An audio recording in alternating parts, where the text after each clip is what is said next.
Assalamualaikum warahmatullahi wabarakatuh. Alhamdulillahirabbil alamin. Assalatu wassalamu ala nabiyyina Muhammadin wa ala alihi wa ashabihi wa man tabi'ahum bi ihsani ila yaumiddin, amma ba'du. Teman-teman sekalian, alhamdulillah kita patut berterima kasih kepada Allah Subhanahu wa taala yang mana pada kali ini kita masih diberi nikmat iman, diberi nikmat Islam dan sehat, sehingga pada tatap muka kali ini kita bisa mengikuti dengan keadaan sehat insya Allah.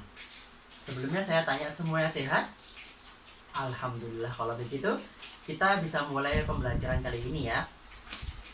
Baik, hari ini kita akan belajar tentang sholat fardu. Ada yang tahu sholat itu apa? Sholat secara istilah itu adalah doa.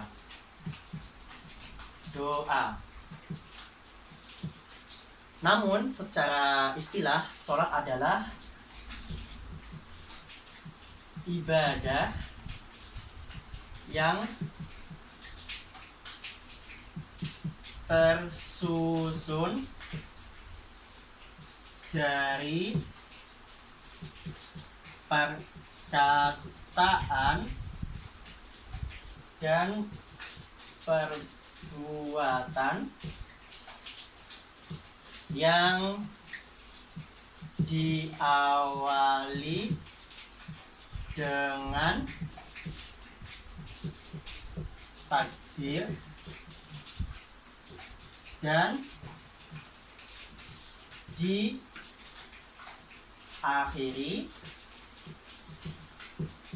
dengan salam.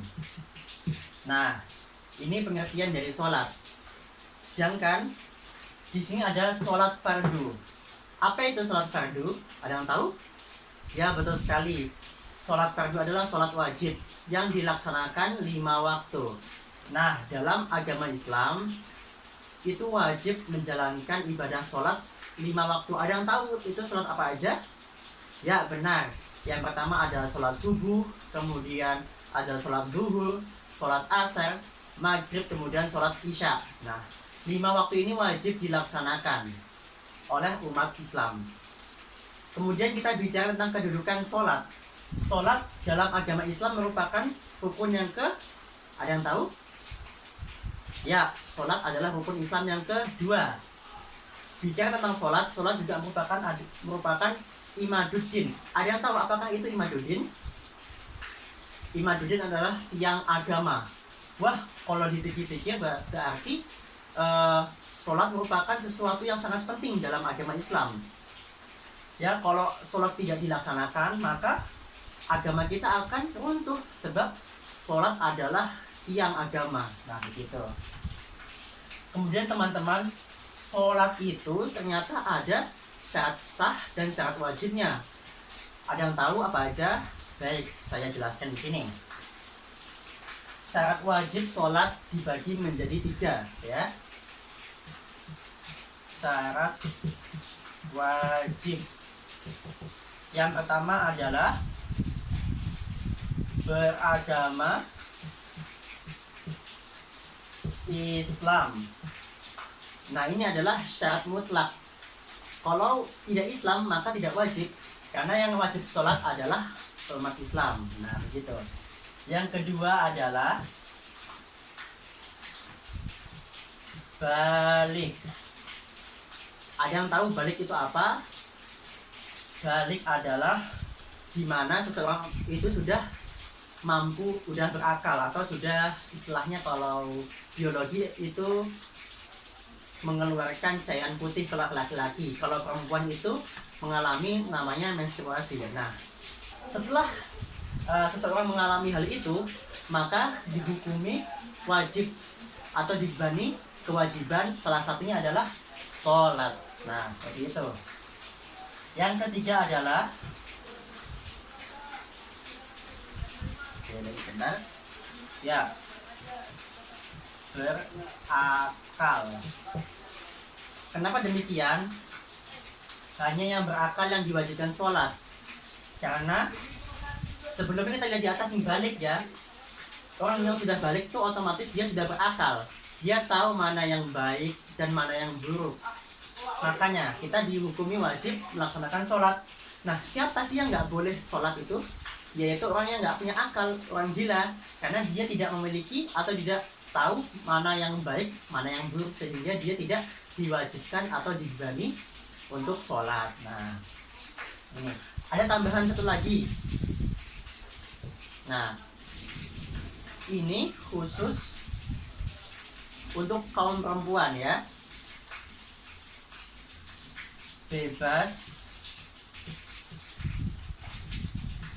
dari haid dan nifas. Khusus perempuan, jadi kalau masih haid atau nifas maka nggak boleh sholat. Tapi kalau ini sudah selesai maka diwajibkan. Baik teman-teman, kita lanjut ya. Setelah tadi kita membahas tentang syarat wajib sholat, kita akan lanjut kepada syarat sah sholat.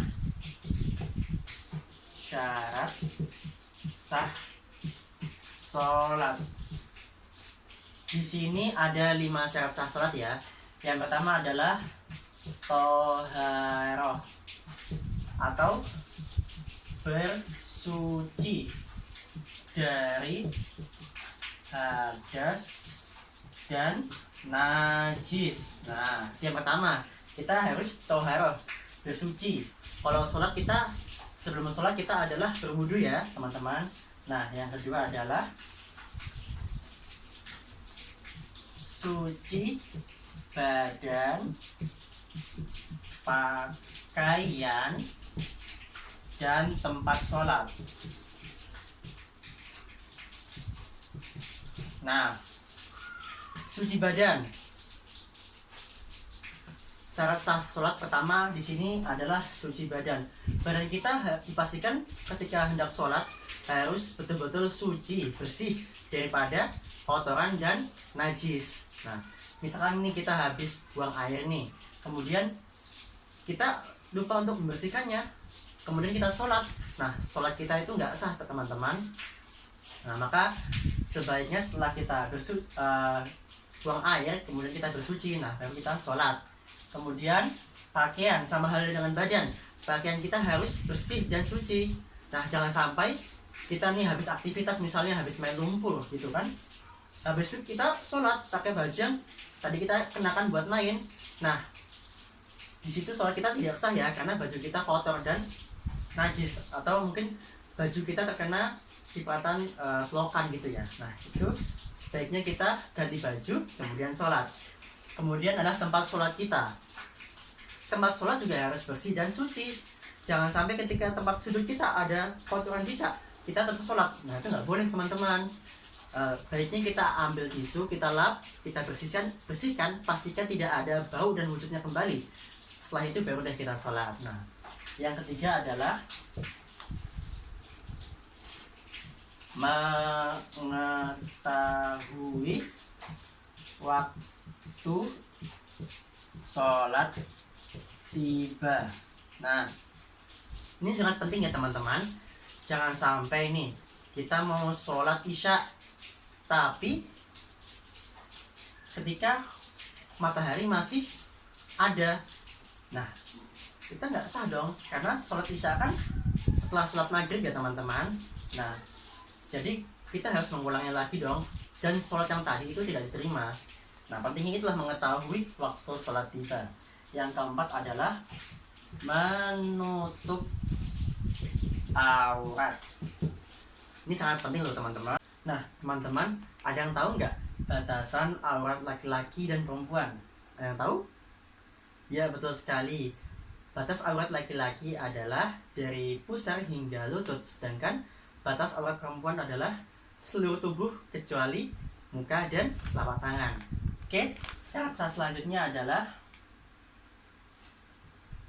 menghadap kiblat. Oke. Ada yang tahu kiblat umat Islam itu ada di mana? Ya, betul sekali. kiblat umat Islam itu ada di Mekah Al-Mukarramah, yaitu menghadap ke Ka'bah ya. Nah, kalau kita sholat sedangkan tidak menghadap kiblat, maka sholat kita tidak sah teman-teman. Nah begitu. Baik, inilah syarat-syarat sah sholat ya. Ada pertanyaan mungkin? Tidak ada ya, alhamdulillah semua sudah paham. Baik, kita lanjutkan ya.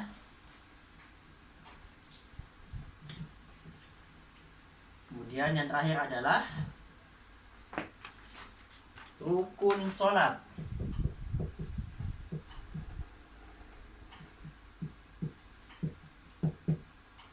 Sholat ternyata juga punya rukun loh teman-teman. Yang pertama adalah berdiri. Nah, untuk yang pertama adalah berdiri. Namun di sini adalah bagi yang mampu. Nah, kita yang sehat-sehat ini maka wajib untuk sholatnya berdiri. Tapi kalau kita sakit, Allah meringankan, boleh dengan duduk ataupun tidur ya, sesuai dengan keadaan kita masing-masing. Nah, gitu. Yang kedua adalah niat dan takbiratul ihram. Nah, setelah kita berdiri, oh ya, ada yang kelupaan, ini berdiri dan menghadap kiblat. Nah, setelah itu kita niat mau sholat. Setelah dan itu takbiratul ihram. Takbiratul ihram itu kita membaca Allahu Akbar ya. Jadi setelah niat kita mulai sholat kita dengan takbir ya, Allahu Akbar. Tangan kiri di bawah tangan kanan atau tangan kanan di atas tangan kiri. Ini ya. Nah, setelah itu membaca Al-Fatihah. Al-Fatihah. Jadi membaca Al-Fatihah itu hukumnya wajib ya teman-teman di setiap sholat. Mau itu sholat fardu, sholat sunnah. Nah, kita wajib membaca Al-Fatihah. Setelah itu diiringi dengan surat pendek, itu sunnah ya. Kemudian keempat adalah ruku dan tumak-ninah. Setelah itu kita ruku ya. Setelah selesai baca Al-Fatihah, kemudian baca surat pendek atau bacaan yang kita hafal. Setelah itu kita ruku dan tumak-ninah. Apa itu tumak-ninah? Tumak-ninah adalah tenang ya, khusyuk. Syarat rukun sholat pun itu ya, salah satunya adalah tumak-ninah. Kita kalau sholat tergesa-gesa, itu sholat kita nggak sah loh teman-teman. Jadi ketika kita sholat, hendaklah kita untuk khusyuk, tumak-ninah, membaca bacaan sholat dengan tenang begitu. Nah, kita ketika rukuk pun badan kita lurus, bungkuk lurus, punggung dan kepala lurus ya. Kemudian tangan kita memegang lutut kita ya, pencengkram gini. Setelah itu i'tidal. I'tidal. Dan sama ya, tumak-ninah. Ya. Setelah itu sami Allahu liman hamidah. Kita baca doanya, kemudian tumak-ninah ya. Sama kayak hal yang rukuk tadi ya. Setelah itu sujud. Sujud. Dalam setiap rakaat kita ada sujud sebanyak 2 kali ya. Nah, sujud dan sama ya kayak tadi ya, tumak-ninah. Kita harus tenang, membaca dengan khusyuk. Nah, sujud itu kita ada 7 anggota badan yang tertumpu. Yang pertama adalah kening dan hidung. Kedua adalah telapak tangan kanan. Ketiga adalah telapak tangan kiri. Keempat adalah lutut kaki kanan. Kelima adalah lutut kaki kiri. Keenam adalah ujung kaki kanan.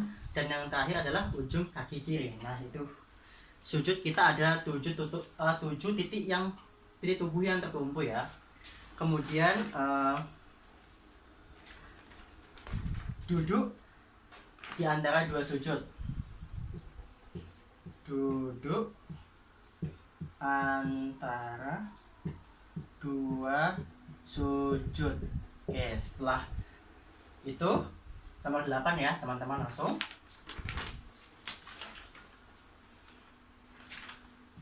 duduk tasyahud akhir dan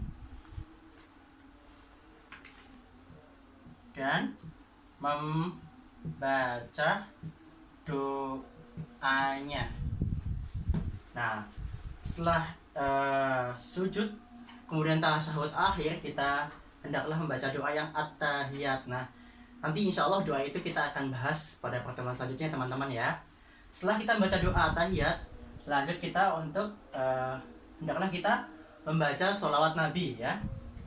Insya Allah semuanya hafal ya sholawat Nabi ya. Sholawat Nabi.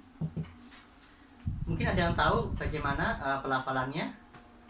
Oh, saya aja ya, baik. Allahumma sholli ala Muhammad wa ala ali Muhammad kama shallaita ala Ibrahim wa ala ali Ibrahim wa barik ala Muhammad wa ala ali Muhammad kama barakta ala Ibrahim wa ala ali Ibrahim innaka Hamidum Majid. Nah, setelah itu barulah kita salam ya, teman-teman. Salam. Dan yang terakhir adalah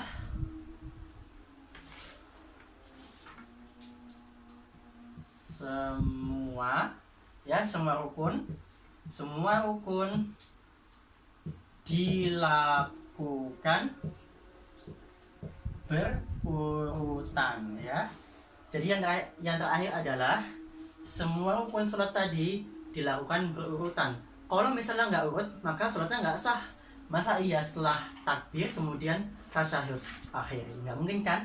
Nah, jadi kesimpulannya adalah semua rukun dilakukan bersamaan. Maksudnya berurutan. Baik, sampai di sini ada yang mau ditanyakan nggak teman-teman? Oh, alhamdulillah semuanya insya Allah sudah paham ya. Baik, kalau begitu teman-teman, terima kasih untuk perhatiannya pada kesempatan kali ini. Sekiranya ada salah mohon dimaafkan ya teman-teman. Hadanallah wa iyyakum ajmain. Sebelumnya kita tutup dengan bacaan hamdalah dan doa kifatul majelis. Alhamdulillahirabbil alamin, subhanakallahumma wa bihamdika asyhadu an la ilaha illa anta astaghfiruka wa atubu ilaik. Baik teman-teman, saya tutup. Assalamualaikum warahmatullahi wabarakatuh.